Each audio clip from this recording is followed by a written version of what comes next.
Yeah, so this is Lily Chu talking from the International Association for CFSME Conference, and I'm the co-vice president of IACFS.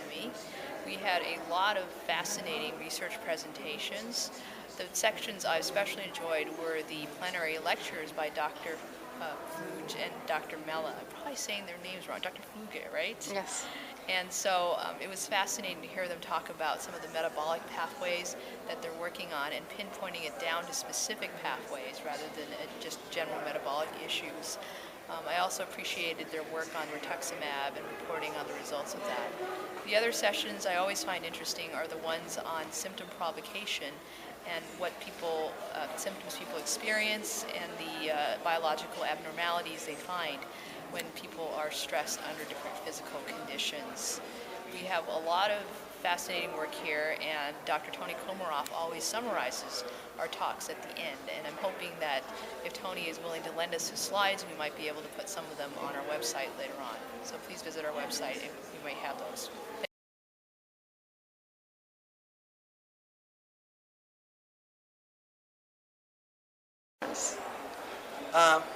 I would say the take-home message is that, well, there's hope for the future, really, because I think there are more new things happening in this conference than any other conference I've been to.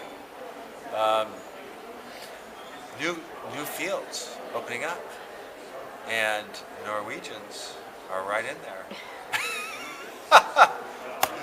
So one of the highlights for me was the cyclophosphamide, if I'm saying that.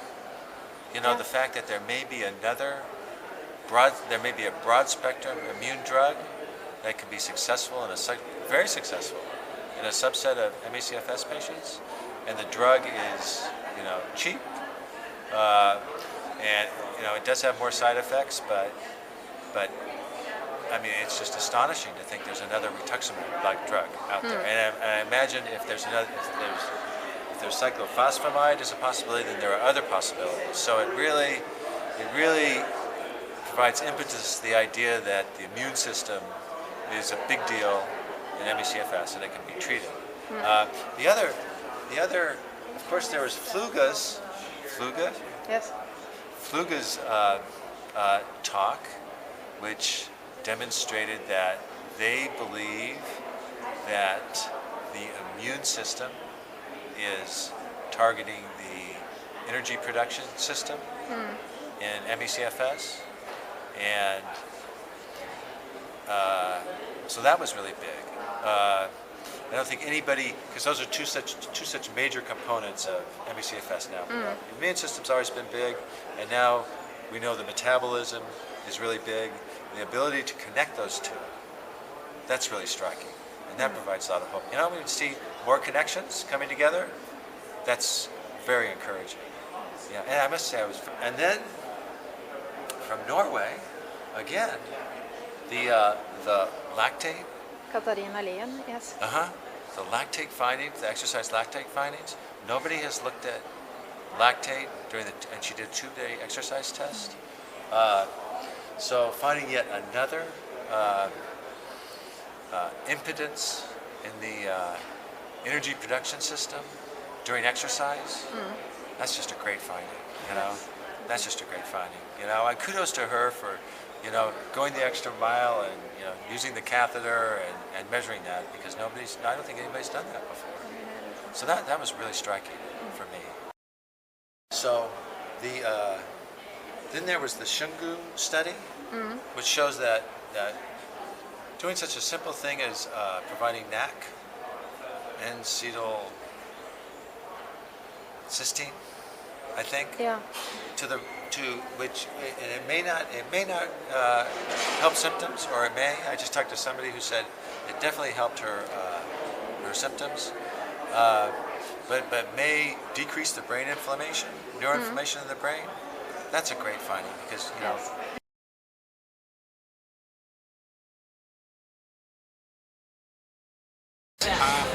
Certainly from a personal aspect, I've been coming to these conferences for a long time, and we've been trying to push exercise testing as a component of understanding the illness for close to 20 years now, and exercise test retest paradigm for just slightly less than that.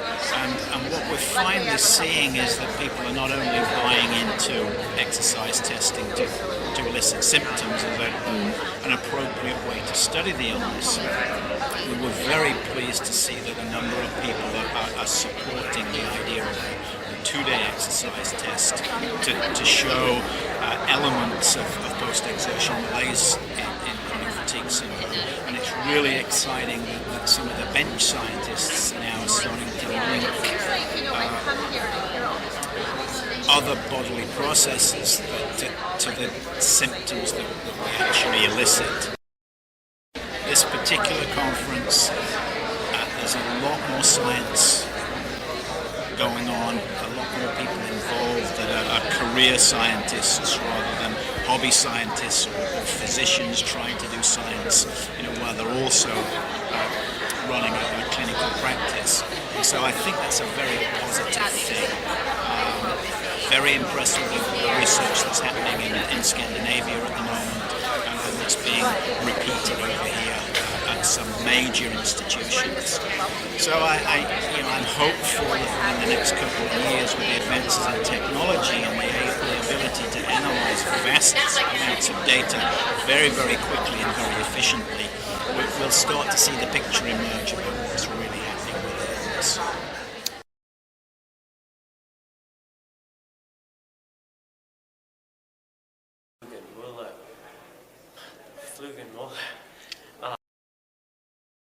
I think this meeting has had a quantum leap from the last 2 years ago. I think we've got the rituximab study, and it's just blossoming as far as the metabolomic implications of it.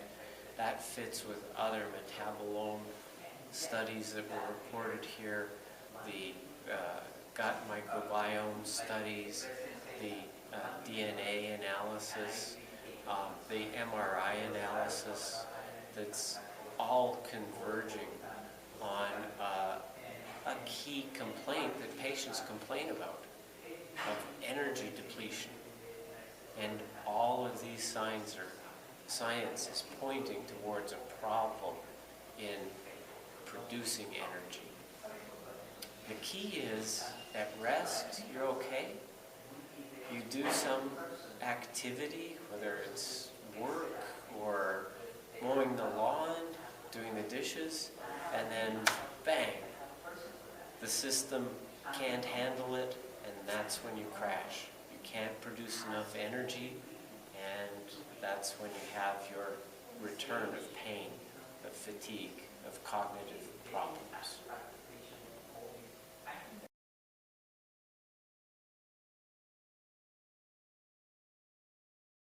I'm Len Jason from DePaul University in Chicago, and what was most inspirational to me was that there was an advocacy meeting that filled the room. And these were people who basically came together and said, we've had enough. We need to change things. We've been passive, we've been quiet, we've been obedient, we've been humbling. Times are changing, as Bob Dylan said. And that advocacy meeting struck me as there is going to be a change. And the change is happening after 30 years of disrespect. The advocacy community is coming together with a voice. Not always one voice, but that's the key thing. Their voice is powerful, their voice is strong. They filled the room with people who want change.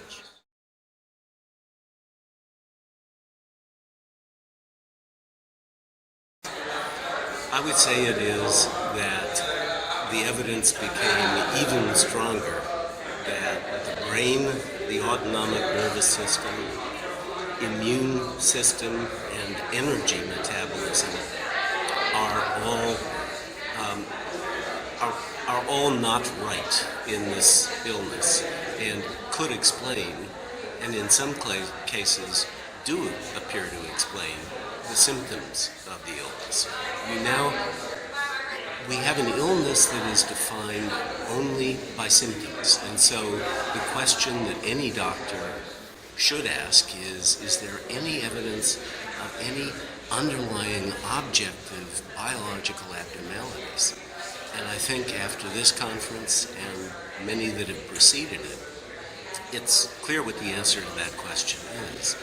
There are many biological abnormalities, and what we don't know yet is what's causing them all and which of them are most connected to the symptoms. Because once we know that, we may have a way of targeting treatments that make people feel better, and that's our ultimate goal.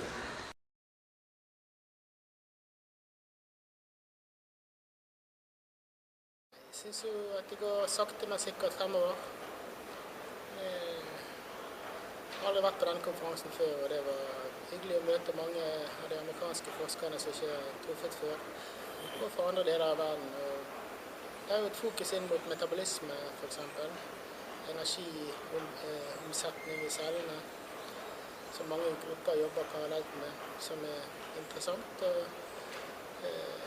ellers er det høyere kvalitet over mange av presentasjonene nå enn det har vært på en del møter andre steder som er tidligere. Jeg synes det går fremover. Sakte, men sikkert. Ja. Ingenting som er løst, men det går fremover. Noe du synes var særskilt interessant av det som ble presentert? Ikke noe sånn som jeg tror jeg skal sette fingeren på og si at akkurat der var det noe som er litt sånn. Jeg tror ikke mer. Det er summen av puslespillbitene som begynner. Det peker litt i en retning, synes jeg da, kanskje, feltet. Det er positivt. Hvilken retning vil du si det peker i? Immunrespons står sentralt. Energiomsetning i cellene står sentralt. Så er det på en måte sammenhengen mellom disse som blir viktig å finne ut. Sannsynligvis er det en blokk i energiomsetningen som er kanskje forårsaket av immunresponsen. Det er det vi jobber mot å finne ut av. Greit.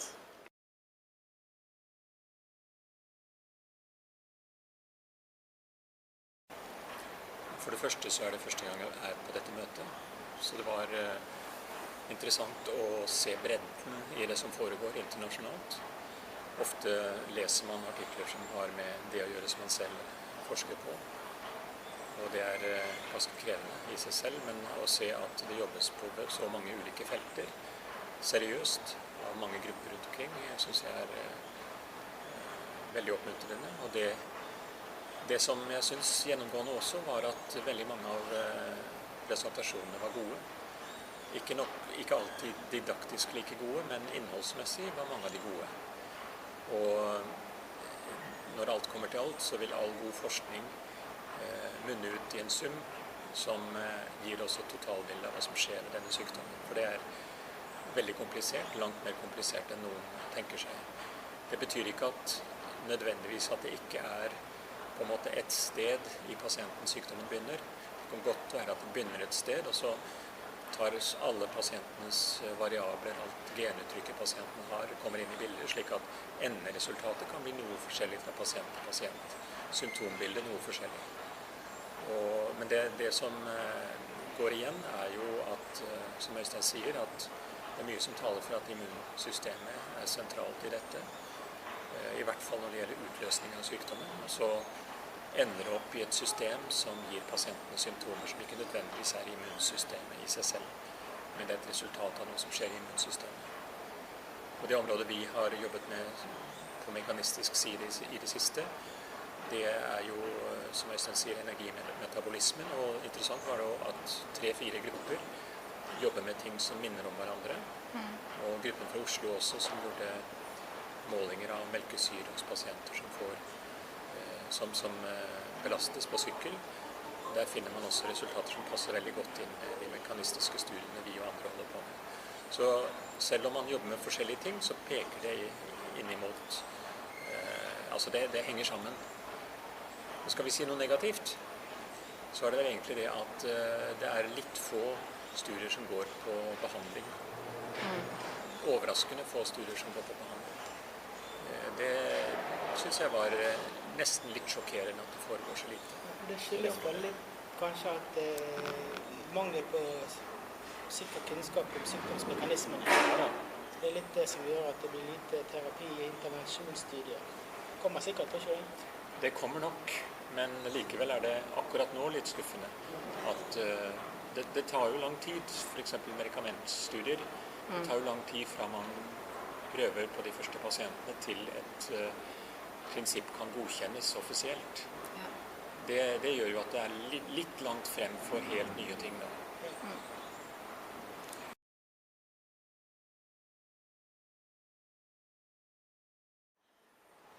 Jeg tror at hvis vi klarer å lokalisere obstruksjonen, så kan det være at man kan se for seg medikament som direkte symptomrettet, og som kan pushe symptomene litt i riktig retning. Men det ser vel foreløpig ut som om at det er mulig det kan bli relativt begrensede endringer du kan oppnå med sånn type intervensjon. Det blir med både rituximab og cyklophosphamid, så går vi mot den bakenforliggende immunresponsen. Det tar mye lengre tid før de får respons, men så varer det så mye lenger, sant? Enn dersom du skal gi noe som er rent symptomatisk. Det kan nok tenkes at hvis vi klarer å lokalisere nivået for hemmingen av energistoffskiftet direkte mer nøyaktig, så kan det kanskje se for seg måter å prøve å manipulere det på, men hvor effektivt det blir, det må vi vente med. Jeg tror du vil se at du vil ikke finne en cocktail som hjelper alle, men kanskje en pasient har nytte av akkurat de stoffene, en annen av noe annet, men det løser ikke det underliggende problemet. Det vil gi en symptomatisk effekt som varer kanskje en dag eller to. Jeg tror vel at de kanskje har en fellestrekk i lokalisasjonen. Det kan være, men det er ikke så grunn til å tro at det liksom ene trenger det, og det andre trenger det. Nei, men innenfor en begrenset gruppe eller kosttilskudd, eller hva jeg skal kalle det, så vil det kanskje være at noen som har mer nytte av det ene enn det andre. Men det er ikke tilfeldig det som man kan putte på for en effekt. Det er også noe som må sjekkes ut i studier. Det er ikke noe man bare så det er å knaske i seg uten sant? Det er noe som må testes ut i tilfelle. Det står på nettet at vi anbefaler L-arginin. Det er ikke riktig. Det er en sånn forstadium som brukes i nitrogenmonoksidsyntesen, og derfor så har vi lurt på om vi skulle gjøre noe med det. Men vi har ikke gjort noen studie på det, så det er ikke rett å si at vi anbefaler. På den annen side så er det jo slik at hvis en pasient bruker det og erfarer at det hjelper en, så er det ikke noen grunn til å ikke kunne gjøre det. Men det vi tenker er at det er mulighet for at det stoffet, i det systemet det går inn mot, er såpass sentralt at det kan godt være at stoffet kan ha effekt i begrenset tid, og så blir det en justering, og så hjelper det ikke så godt lenger. Man opparbeider en toleranse for det. Man opparbeider toleranse, ja. Så